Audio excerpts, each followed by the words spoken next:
درود پاک پڑھنے کے بے شمار فضائل و برکات ہیں۔ مصطفیٰ جان رحمت، شمع بزم ہدایت، نوشہ بزم جنت، پیکر جود و سخاوت، منبع علم و حکمت، صلی اللہ تعالیٰ علیہ وسلم کا بڑا کمال کا فرمان ہے۔ میرے آقا فرماتے ہیں جس کا مضمون ہے کہ بے شک تم میں سے بروز قیامت میرے سب سے زیادہ نزدیک وہ ہوگا جس نے دنیا میں مجھ پر سب سے زیادہ درود پڑھے ہوں گے۔ بظاہر تو یہ بڑی مختصر حدیث ہے، لیکن اس کے پیچھے جو انعام ہے، جو ریوارڈ ہے، اگر اس پر توجہ دیں تو سمجھ آئے گا کہ یہ کتنا بڑا انعام ہے۔ مجھے بتائیے نا، محشر کا دن یہ کتنا مشکل دن ہوگا۔ سورج 1.25 میل پر ہوگا، زمین تانبے کی ہوگی، پل صراط سے گزرنا ہوگا، نامہ اعمال کھلنے ہوں گے، اعمال تولے جائیں گے، کتنی ڈیفیکلٹیز، کتنی مشکلیں ہوں گی، مگر وہ کون ہوگا جو اس دن ان تمام مشکلوں میں بھی ہماری مدد فرمائیں گے؟ وہ کوئی اور نہیں ہے۔ بریلی کے تاجدار لکھتے ہیں نا کہ سنتے ہیں کہ محشر میں صرف ان کی رسائی ہے، اور کوئی نہیں ہے ان کے سوا۔ سنتے ہیں کہ محشر میں صرف ان کی رسائی ہے، گر ان کی رسائی ہے لو جب تو بنائی ہے۔ اب ذرا غور کریں، جو لوگ حج پہ گئے ہیں وہ میری بات ذرا جلدی سمجھ جائیں گے۔ عرفات کے میدان میں کتنی پبلک ہوتی ہے؟ 25-30 لاکھ، 40 لاکھ۔ لیکن جو حج پر جاتے ہیں انہیں لگتا ہے کہ 25-30 لاکھ کہتے کس کو ہیں، اور تواڑی پنجابی میں کہتے ہیں لگ پتا جاتا ہے کہ عوام کہندے کس کو ہیں۔ اتنی پبلک، جدھر دیکھو سر ہی سر، ادھر جو ایک بار بندہ کھو جائے دوبارہ نہیں مل سکتا۔ 25-30-40 لاکھ لوگوں کا یہ عالم ہے، تو محشر میں کتنے لوگ ہوں گے؟ 8 ارب کے قریب تو اس وقت دنیا میں بندے ہیں، ٹھیک ہے، 7 ارب 90 کروڑ کے قریب تو دنیا کی آبادی پہنچ گئی ہے، تھوڑے دنوں میں یہ 8 ارب ہو جانی ہے۔ 8 ارب ابھی ہیں۔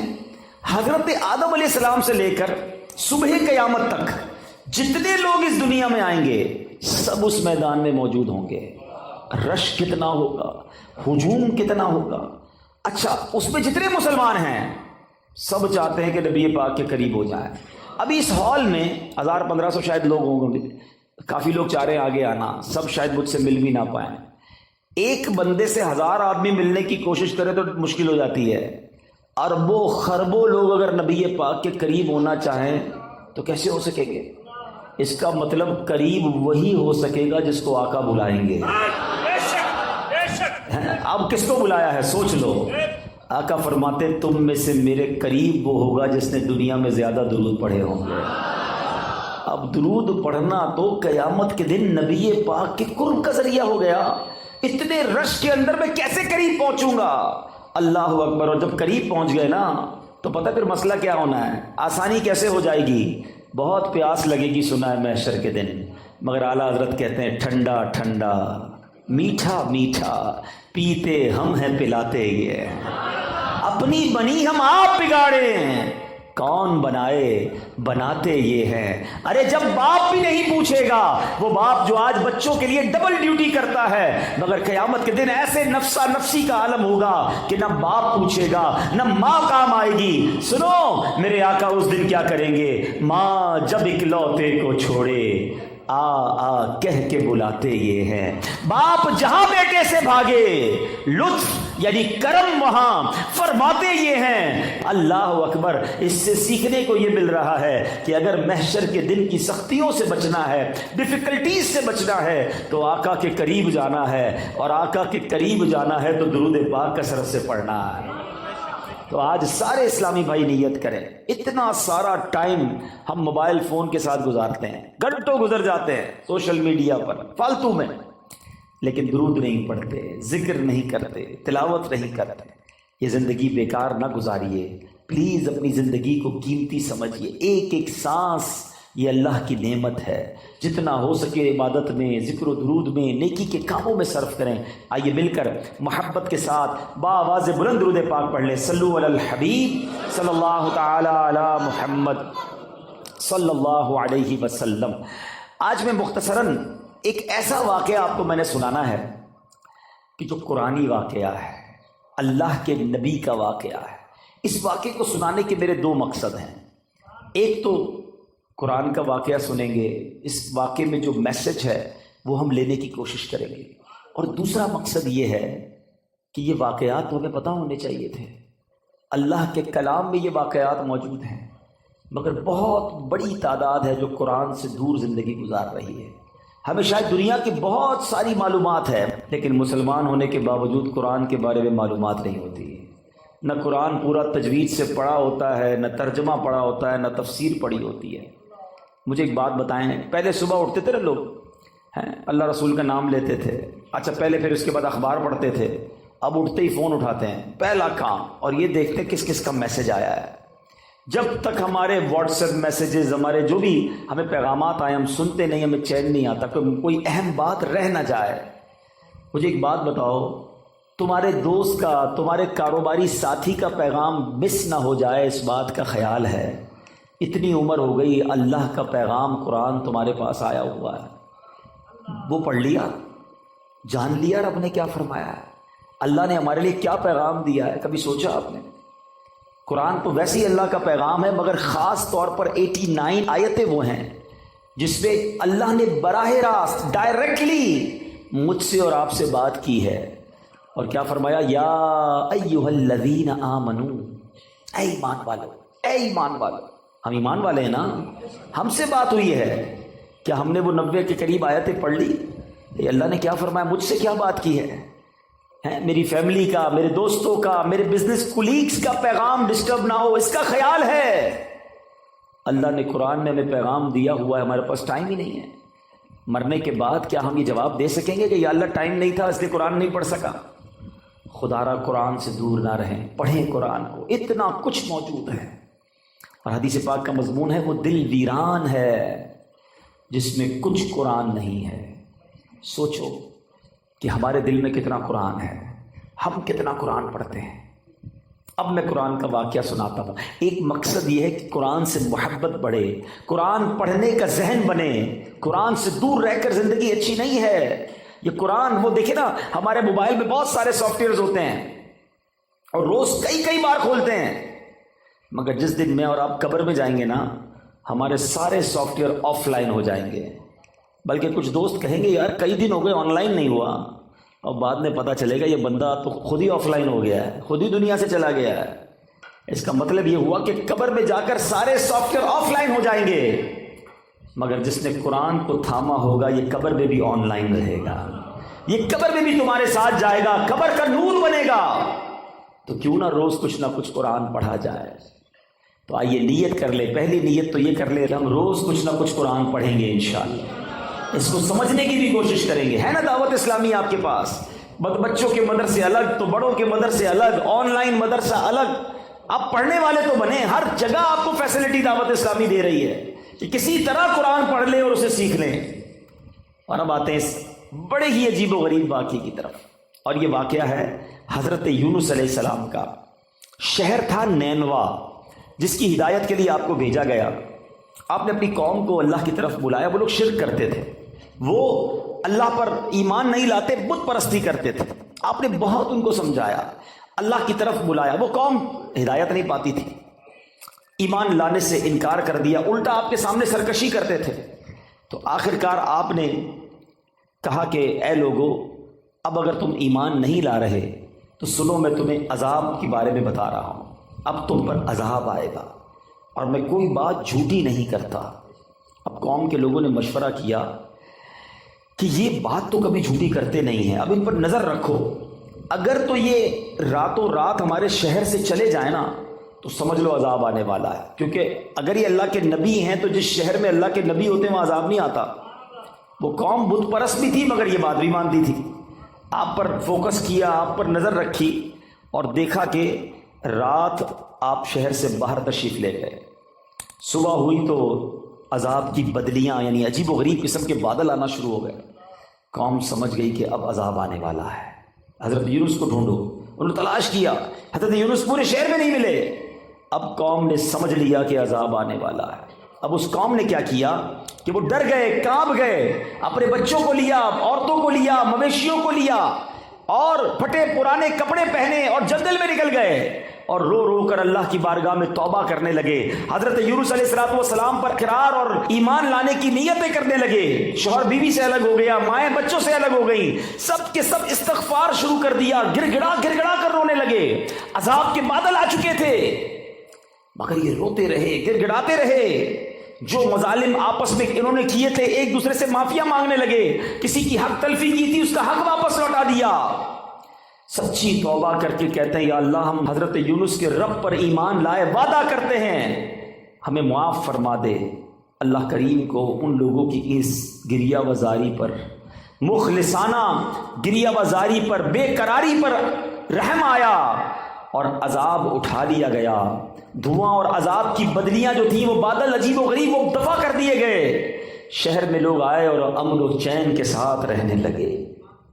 اللہ کریم قرآن مجید میں اس کے بارے میں کیا ارشاد فرماتا ہے. قرآن کی پوری سورت کا نام سورہ یونس ہے, یہ پورا واقعہ اس میں موجود ہے. اللہ سورہ یونس میں ارشاد فرماتا ہے تو ہوئی ہوتی نہ کوئی بستی کہ ایمان لاتی تو اس کا ایمان کام آتا. ہاں یونس کی قوم جب ایمان لائے ہم نے ان سے رسوائی کا عذاب دنیا کی زندگی میں ہٹا دیا اور ایک وقت تک انہیں برتنے دیا. یاد رہے کہ اللہ کی قدرت کا ایک اصول ہے کہ جب قوم پر عذاب آ جاتا ہے تو عذاب آنے کے بعد توبہ مفید نہیں رہتی, توبہ قبول نہیں کی جاتی. مگر یونس علیہ السلام کی قوم پر یہ احسان ہوا کہ عذاب کی بدلیاں آ چکی تھیں, مگر جب وہ ایمان لائے تو ان سے عذاب کو اٹھا لیا گیا. اب ماجرا یہ ہوا, اللہ کے نبی تھے, آپ کو بتا دیا گیا تھا کہ عذاب آنا ہے. آپ نے اپنی قوم کو بتایا کہ عذاب آنے والا ہے, خود چلے گئے تھے. اب جب واپس آئے تو دیکھا قوم چین سے رہ رہی ہے, کوئی عذاب نہیں آیا. تو لوگوں نے کہا کہ حضور آپ اپنی قوم میں تشریف لے جائیں. فرمایا میں کیسے جاؤں, اب میں قوم میں جاؤں گا یہ لوگ تو مجھے جھوٹا سمجھیں گے اور مجھے قتل کر دیں گے. میں تو ان کو کہہ کر آیا تھا عذاب آئے گا. آپ اپنی قوم کی طرف جانے کی بجائے آپ اس قوم سے دور سمندر کی طرف چلے گئے. کشتی میں بیٹھے, جب وہ کشتی آگے جاتی ہے تو بیچ سمندر میں جا کر وہ کشتی رک گئی. اس زمانے کے لوگوں کا یہ ماننا تھا کہ بیچ میں کشتی جب ہی رکتی ہے جب کوئی بھاگا ہوا غلام کشتی میں بیٹھا ہو. تو لوگوں نے کہا ایسا کرتے ہیں, قرآن دازی کرتے ہیں اور دیکھتے ہیں کہ کون ہے جس کی وجہ سے یہ کشتی رکی ہے. اب جب قرآن دازی کی گئی تو حضرت یونس کا ہی نام نکل آیا. اس قوم نے حضرت یونس کو ہی کشتی سے اتار کر پانی میں ڈال دیا, ڈبو دیا پانی میں.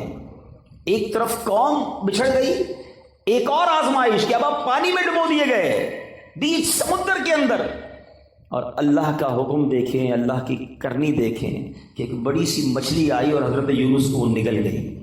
اب آپ مچھلی کے پیٹ میں ہیں, ابھی زندہ ہیں, ایک کال کوٹھڑی ہے, نظر کچھ نہیں آ رہا. اب حضرت یونس نے اس مچھلی کے پیٹ میں کیا پڑھنا شروع کیا, لا الہ الا انت سبحانک انی کنت من الظالمین. یہ قرآن میں موجود ہے آیت, اس کو آیت کریمہ کہتے ہیں. آپ یہ دعا کرتے رہے کہ اے اللہ تیرے سوا کوئی جس کی شان بیان کی جائے, تیرے سوا کوئی نہیں جس کی پاکی بیان کی جائے. اور اے اللہ میں ظالموں میں سے ہوں. اپنی عاجزی کا اظہار کیا, اپنی انکساری کا اظہار کیا, اللہ سے مدد مانگتے رہے. اس کی برکت سے اللہ پاک نے آپ کو اس مچھلی سے کیسے نجات دی کہ آپ اس مچھلی نے آ کر آپ کو کنارے پر آ کے اگل دیا. لیکن آپ بالکل کمزور ہو گئے تھے, آپ کی جلد بھی بڑی نرم ہو گئی تھی, کئی دن مچھلی کے پیٹ میں رہے تھے. اب اللہ کی قدرت کا ایک اور نظارہ یہ ہوا کہ اس ساحل کے کنارے جو ہے ایک بیل اگتی ہے اور آپ اس کے سائے میں آرام کرتے ہیں, اسی سے کچھ کھانا پینا بھی آپ کو ملتا ہے, آپ میں توانائی آ جاتی ہے. اور اب آپ اپنی قوم کی طرف جب جاتے ہیں تو قوم انتہائی محبت اور احترام کے ساتھ آپ کو ویلکم بھی کرتی ہے اور ایمان بھی لے آتے ہیں. یہ واقعہ میں نے بڑے مختصر انداز میں آپ کو سنا دیا. سورہ یونس کی تفسیر پڑھیں تو اندازہ ہوگا کہ اللہ کی قدرت کے کیسے کیسے نظارے قرآن میں موجود ہیں. عقل حیران ہو جاتی ہے کہ مچھلی کے پیٹ میں حضرت یونس علیہ السلام کیسے زندہ رہے. اللہ اکبر. تو اے میرے میٹھے اسلامی بھائیوں, اب اس واقعے سے ہمیں بہت کچھ سیکھنے کو ملتا ہے. ہمیں یہ سوچنا چاہیے کہ مچھلی کے پیٹ میں آپ کتنا ٹائم رہے. ایک روایت کے مطابق آپ کئی دن مچھلی کے پیٹ میں رہے, مگر اللہ پاک کی شان دیکھیں کہ رب نے بچانا تھا تو مچھلی کے پیٹ میں بھی بچائے رکھا ہے. زندہ رکھنا ہو کہتے ہیں جسے اللہ رکھے اسے کون چکھے. اب اس ایک قرآنی واقعے سے بہت کچھ سیکھنے کو مل رہا ہے. پہلی بات یہ سیکھنے کو ملی کہ سچی توبہ یہ اللہ کی رضا کا سبب ہے. کتنے گناہ کیوں نہ ہو جائیں، کتنی خطائیں کیوں نہ ہو جائیں، اس کی بارگاہ میں اگر گر گڑایا جائے تو وہ خاص کرم فرماتا ہے، وہ آتے عذاب ڈال دیتا ہے، وہ رحمت کی برکھا برساتا ہے. مگر پرابلم یہ ہے کہ آج ہم اللہ کی بارگاہ میں سر نہیں جھکاتے، اس سے سچی توبہ نہیں کرتے، اس سے دوستی نہیں کرتے. گناہ ہو گئے نا، مگر وہ کریم ہے، وہ رحیم ہے، اس سے مانگ لے معافی، مگر سچی معافی مانگے. یہ توبہ نہیں ہے کہ یا اللہ میری توبہ، یا اللہ میری توبہ، اور پھر دوسرے گناہوں کے پلان باقی ہیں. نہیں، سچی توبہ کہ اب نہیں کروں گا. جتنے گناہ ہیں وہ کریم کرم فرمائے تو ایک باری میں معاف فرما دیتا ہے. کیا خوبصورت شعر پنجابی شاعر کہتا ہے نا، کتنا کریم ہے میرا مالک. ایک گناہ میرے ماپیوں ویکھے مینوں عمری منہ نہ لاوے. ایک گناہ میرا ماپیوں ویکھے مینوں عمری منہ نہ لاوے. لکھ گناہ میرا مالک ویکھے او پھر بھی پردے پاوے. کتنی خطائیں ہیں مگر وہ رب پھر بھی روزی دے رہا ہے، پھر بھی کھانا دے رہا ہے، پھر بھی سانسیں دے رہا ہے، پھر بھی ہم آنکھیں حرام دیکھتی ہیں مگر وہ اندھا نہیں کر رہا. ہمارے ہاتھ غلط کام کرتے ہیں مگر وہ ہاتھ واپس نہیں لے رہا. پیر گناہوں کی طرف جا رہے ہیں مگر وہ لنگڑا نہیں کر رہا. لیکن اس کا مطلب یہ نہیں کہ ہمیں جواب نہیں دینا. قرآن ہی میں رب نے فرمایا یومئذ تحدث اخبارہا، ایک دن آئے گا کہ یہ زمین اپنی خبریں دے گی. اور ایک اور جگہ قرآن کیا فرماتا ہے، ثم لتسألن یومئذ عن النعیم. ایک دن آنا ہے جس دن تم سے ایک ایک نعمت کے بارے میں سوال ہوگا. کیسے جواب دیں گے؟ اے دن رات گناہوں میں گزارنے والوں، اے نمازیں قضا کرنے والوں، اے نشہ اور شراب استعمال کرنے والوں، اے حرام روزی کمانے والوں، اے مسلمانوں کے دل دکھانے والوں، ماں باپ کی نافرمانی کرنے والوں، خدا کے واسطے سوچو اللہ کی بارگاہ میں کیسے پیش ہو سکیں گے. وہ کریم ہے، اس سے معافی مانگ لو، سچی توبہ کر لو. حدیث پاک میں آتا ہے التائب من الذنب کمن لا ذنب لہ. گناہوں سے توبہ کرنے والا ایسا ہے جیسا اس نے گناہ کیا ہی نہیں ہے. ایسا کریم مالک، اتنا رحیم مالک، پھر بھی اسے ناراض کرے. تو آج پہلا سبق، پہلا مدنی پھول تو اس بیان کا یہ دیجئے کہ ہم اپنے رب کی نافرمانی نہیں کریں گے، سچی توبہ کر لیں. ہاں، سچی توبہ کر لیں. اور اللہ کریم ہے، اتنا رحیم ہے، وہ اپنے بندوں پر اب اس کی ماں سے 70 گنا زیادہ مہربان ہے. اب معافی مانگے وہ معاف فرما دے گا. اور پھر آئندہ گناہ نہ کریں، نمازوں کی پابندی کریں، حرام کاموں سے اپنے آپ کو بچائیں. پھر دیکھیں آپ کی مشکلیں کیسے آسان ہوتی ہیں. بندہ کہتا ہے پتہ نہیں میرے کام ہی سیدھے نہیں ہوتے، نہ بیماریاں دور ہوتی ہیں، نہ پریشانیاں دور ہوتی ہیں، نہ روزی میں برکت ہوتی ہے. تم نے روزی دینے والے کو ہی ناراض کیا ہوا ہے، شفا دینے والے ہی تم سے ناراض ہے، جس نے عطائیں کرنی ہیں اسی کو تم نے ناراض کر دیا ہے. ارے اس کی رضا والے کام تو کرو، پھر دیکھو وہ کیسے رحمت کے دروازے کھولتا ہے.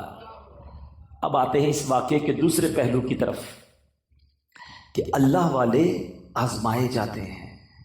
اللہ کے نیک بندوں پر امتحان آتا ہے مگر وہ اللہ پر بھروسہ رکھتے ہیں. مچھلی کے پیٹ سے بھی زندہ واپس آ گئے حضرت یونس علیہ السلام. تو اگر آپ بھی کسی مشکل میں ہیں نا، پریشانی میں ہے، تو ہمت نہ ہاریں، اللہ پر بھروسہ رکھیں. پرابلم یہ کہ ہمارا رب پر بھروسہ ہی ختم ہو گیا ہے. سب پر بھروسہ ہے، رب پر بھروسہ نہیں ہے. باقی دنیا والوں کی بات مانتے، یار فلاں منسٹر تو فلاں پیسے والا، فلاں عہدے دار رابطے میں ہوگا تو مسئلہ حل ہو جائے گا. نہیں میرے بیچ اسلامی بھائیوں، جس کے ساتھ رب کی رحمت ہوگی اس کے سارے مسئلے حل ہو جانے ہیں. ان اللہ مع الصابرین، اللہ قرآن میں فرماتا ہے اللہ صبر والوں کے ساتھ ہے. تو صبر کر لو، اللہ کی رحمت ساتھ ہو جانی ہے نا. تو اللہ پر بھروسہ کریں. پرابلم یہ ہے کہ آج اللہ پر بھروسہ نہیں رہا. بعض اوقات تو ایسے جملے لوگ کہہ دیتے ہیں کہ وہ کفریہ کلمات کی طرف چلے جاتے ہیں. یقین جانیں اللہ کریم ہے، وہ رحیم ہے، وہ واقعی ہمارے لیے بہترین فیصلہ کرنے والا ہے. لیکن ہم بعض اوقات اس معاملے میں غلطی کر جاتے ہیں. ایسا نہ کریں. بزرگان دین اپنے بچوں کو توکل کا درس کیسے دیتے تھے. ایک بزرگ کے بارے میں آتا ہے، ان کا نام ہے احمد بن حرب رحمۃ اللہ تعالیٰ علیہ. آپ نے ایک بار اپنے بچے کو یہ ٹریننگ دی کہ بیٹا جب بھی کھانا کھانا ہونا تو یہ گھر میں بڑی سی محراب ہے، ادھر جا کر دعا کرنا کہ یا اللہ مجھے کھانا دے دے، تو پھر روز یہاں سے کھانا مل جائے گا. اور اپنی زوجہ سے کہا کہ ایسا کرو کہ روزانہ بچہ جب دعا کرے تو محراب میں پیچھے سے کھانا رکھ دینا، تاکہ بچے کی بچپن سے ٹریننگ ہو کہ اللہ سے مانگنا ہے، اللہ پر بھروسہ رکھنا ہے، روزی دینے والے جو ہے وہ رب ہے۔ ایسے ہی ہونے لگا، وہ بچہ دعا کرتا، ان کی زوجہ کھانا رکھ دیتی، وہ بچہ کھانا کھا لیتا۔ ایک دن کیا ہوا کہ ان کی زوجہ کہیں کام میں مصروف ہو گئی اور لیٹ ہو گئی، کھانے کا وقت ہو گیا، دوڑتی بھی گئی تو دیکھا بچہ اس محراب کے پاس بیٹھا اور کھانا کھا رہا ہے۔ کہ بیٹے کھانا کہاں سے آیا ہے؟ کہ جہاں سے روز آتا ہے، اللہ روز دیتا ہے، آج بھی اللہ نے دیا ہے۔ اب وہ واپس آئی اپنے شوہر کے پاس کہ حضور یہ تو کمال ہو گیا، میں نے تو کھانا نہیں رکھا۔ حضرت احمد بن حرب رحمۃ اللہ تعالیٰ فرماتے مجھے اسی دن کا انتظار تھا، اب تمہیں کھانا نہیں دینا، اب اللہ کی رحمت سے اسے خود ہی ملتا چلا جائے گا۔ یہ وہ لیول آف توکل ہے جو ہمارے بزرگوں میں ہوا کرتا تھا۔ حضرت ابراہیم علیہ السلام کو جب آگ میں ڈالا جا رہا تھا، یہ بھی قرآنی واقعہ، قرآن پڑھے تو پتہ چلے نا، حضرت ابراہیم کو جب آگ میں ڈالا جا رہا تھا، حالانکہ معلوم ہے کہ اتنی بڑی آگ ہے جو کبھی جلائی نہیں گئی ہے، آسمان تک شعلے ہیں، جبریل امین آتے کہتے حضور آپ حکم کریں، ابھی میں بارش کا فرشتے کو کہتا ہوں پانی برسائے گا، آگ بجھ جانی ہے۔ فرمایا نہیں، میرا رب دیکھ رہا ہے، اگر وہ چاہے گا تو بچا لے گا، اور اس کی اگر رضا اس میں ہے کہ میں آگ میں چلا جاؤں تو میں راضی ہوں۔ ہاں وہ پنجابی شاعر کہتے ہیں نا، جے سونا میرے دکھ وچ راضی، میں سکھنوں چلے پاواں۔ یہ لیول آف توکل تھا نا۔ اچھا پھر جب آپ کو آگ میں پھینک دیا گیا تو پھر جبریل امین آئے، کہا ٹھیک ہے اب ہم سے مدد نہیں مانگ رہے، اللہ سے تو مانگ لیں، اللہ کو تو پکار لیں۔ فرمایا مالک دیکھ رہا ہے، اگر اس کی رضا ہوئی تو اس نے بچا لینا ہے۔ اور ایسا ہی ہوا کہ جب حکم الہی ہوتا ہے تو وہ آگ جس میں آپ ایک روایت کے مطابق 40 دن رہتے ہیں، آپ کا بال بھی بیکا نہیں ہوتا ہے۔ شاعر مشرق ایسے ہی تو نہیں کہتے نا، آج بھی ہو ابراہیم سا ایمان پیدا۔ اصل مسئلہ یہ ہے ہمارا وہ ایمان کا لیول بہت ڈاؤن ہو گیا، اللہ پر وہ بھروسہ ہی نہیں رہا۔ اگر آج بھی ہو ابراہیم سا ایمان پیدا، آگ کر سکتی ہے انداز گلستان پیدا۔ آج بھی آگ باغ بن جائے گی، لیکن وہ لیول آف یقین، اللہ پر بھروسہ ہی نہیں ہے۔ ہم دعا بھی کرتے تو یہ سوچ کر پتہ نہیں پوری ہوگی کہ نہیں ہوگی، پھر کدھر سے پوری ہوگی؟ بھروسہ کرو اپنے مالک پر، وہ سب سے بڑا کارساز ہے، وہ عطا فرمانے والا، اس نے وعدہ کیا ہے ادعونی استجب لکم، مجھ سے مانگو میں تمہیں عطا کروں گا۔ سب سے مانگتے ہیں، رب سے نہیں مانگتے۔ سب پر بھروسہ ہے، رب پر بھروسہ نہیں۔ حضرت یونس کو مچھلی کے پیٹ میں بھی بھروسہ تھا، کہتے اللہ مجھ سے غلطی ہو گئی، تیرے سوا کوئی اور نہیں باقی بیان کرنے کے لائق، لا الہ الا انت سبحانک انی کنت من الظالمین۔ اللہ نے مچھلی کے پیٹ سے رہائی عطا فرما دی۔ تم تھوڑی مشکل میں شکوے کرتے ہو، تھوڑی پریشانی میں شکوہ شکایت کرنے لگ جاتے ہیں۔ نہیں میرے پیچھے اسلامی بھائی، اور ایک یہ حضرت ابراہیم کے واقعے سے ایک اور بات بھی سیکھنے کو ملتی ہے، ہر بات جو ہے نا وہ دماغ سے نہیں فیصلہ کیا جاتا۔ ہاں کچھ لوگ کیلکولیٹر پہ چل رہے ہوتے ہیں، یار زکوٰۃ دیں گے تو پیسے کم ہو جائیں گے، اور صدقہ دیں گے تو اور کم ہو جائیں گے۔ ہر چیز حساب کتاب اور دماغ سے نہیں ہوتی ہے، کچھ فیصلے دل سے بھی کیا کرو۔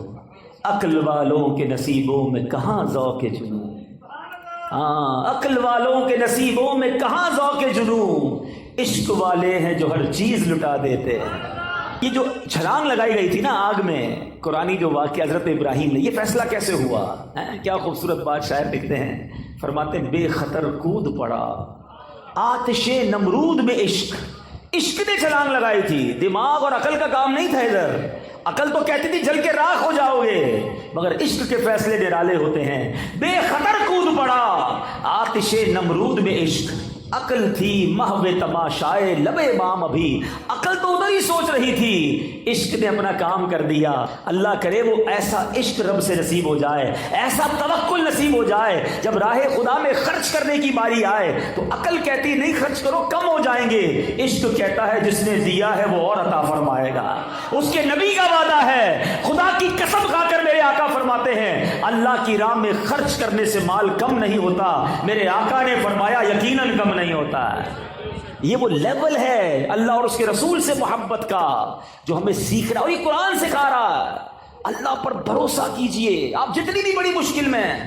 اگر میرا کوئی بھائی یہاں بیٹھا ہے، بیمار بیٹھا ہے، قرض دار بیٹھا ہے، بے روزگار بیٹھا ہے، بے اولاد بیٹھا ہے، ٹینشن میں ہے، اور اس کو لگتا ہے کہ یار اب تو ایسا پھنسا ہوں کہ یہاں سے نکل نہیں سکوں گا۔ اچھا زندگی میں کبھی کبھی ایسا موڑ آتا ہے، ٹھیک ہے، کہ بندہ ایک لیول پر آ کر کہتا ہے یار اتنا قرضہ ہو گیا یہ تو میں دے ہی نہیں سکوں گا، اتنی بڑی پرابلم آ گئی، ایسی بیماری، ایسی ڈیفیکلٹی، اتنی مشکل، میں یہاں سے نہیں نکل سکوں گا، میری زندگی ختم، اس کو لگتا ہے آگے دیوار ہے۔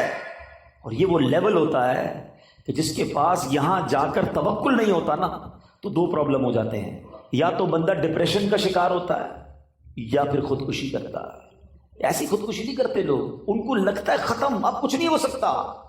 یہی وہ بے وقوفی ہے، یہی وہ اللہ پر بھروسے کی کمی ہے۔ اب میں آپ کو ایک ایگزامپل دیتا ہوں، میں نے کئی بیانات میں یہ ایگزامپل دی ہے۔ آپ کے گھر میں چونٹیاں آپ نے دیکھی ہوں گی نا، چونٹیاں جا رہی ہیں لائن لگا کر، اور آگے آپ ان چونٹیوں کی لائن جو جا رہی ہے اس کے آگے ایک سیب رکھ دیں، چونٹیاں کیا کریں گی؟ رک جائیں گی، کیونکہ ان کے لیے تو وہ سیب ایک پہاڑ ہے نا۔ کیا چونٹیاں سیب ہٹا لیں گی؟ نہیں ہٹا سکیں گے، ان کے لیے تو بہت ہیوی چیز ہو گئی نا، بہت بڑی چیز ہو گئی۔ چونٹیاں رک جائیں گی، یا تو راستہ بدل لیں گی یا واپس چلی جائیں گی۔ اب آپ اس سیب کو اٹھا لیں تو کیا ہوا؟ راستہ کلیئر ہو گیا نا۔ آپ کے لیے کیا تھا یہ؟ جواب تو دو۔ چونٹی کے لیے کیا تھا؟ پہاڑ۔ آپ کے لیے کیا تھا؟ سیب۔ آپ نے سیب اٹھایا، جیب میں رکھ لیا، چونٹی کا راستہ کلیئر ہو گیا۔ میری بات ذرا تسلی سے سننا، جو مشکل تمہارے سامنے ہے نا اس وقت، وہ تمہارے لیے پہاڑ ہے، میرے رب کے لیے کچھ نہیں ہے۔ ان اللہ علی کل شیء قدیر، وہ قادر ہے، وہ کن فرمائے فیکون ہو جاتا ہے۔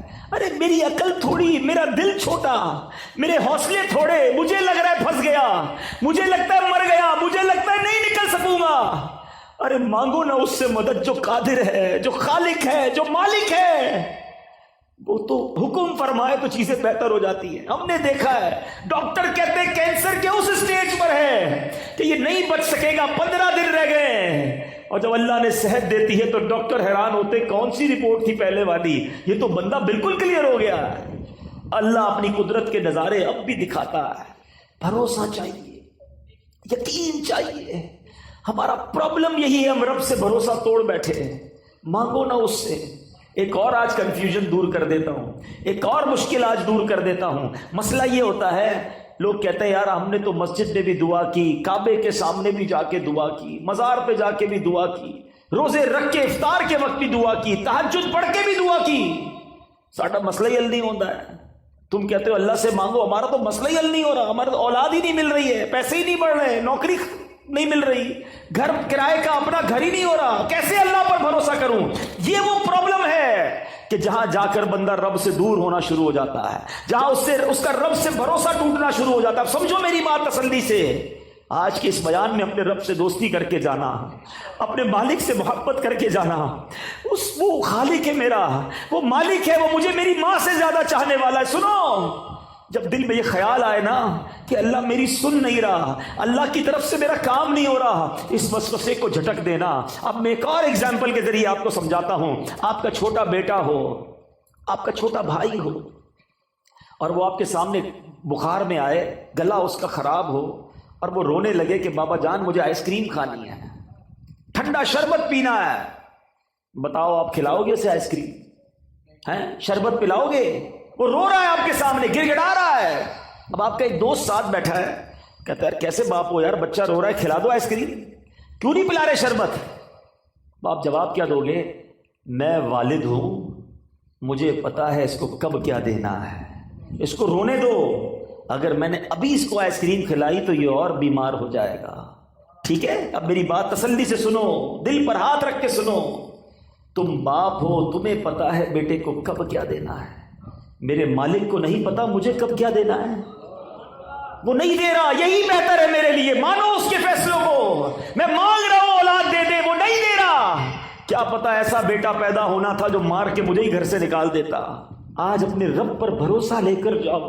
حضرت یونس کا یہ قرآنی واقعہ کیا کمال کا بھروسہ سکھا رہا ہے۔ کبھی تصور تو کرو، اندھیری کال کوٹڑی ہوگی، مچھلی کے پیٹ میں ایک روشنی کی رمق نہیں آتی تھی، مگر وہ اللہ والے تھے، کہتے لا الہ الا انت سبحانک انی کنت من الظالمین۔ مولا میرا قصور ہے، تیرے سوا کوئی شان بیان کرنے کے لائق نہیں، تو ہی خالق، تو ہی مالک۔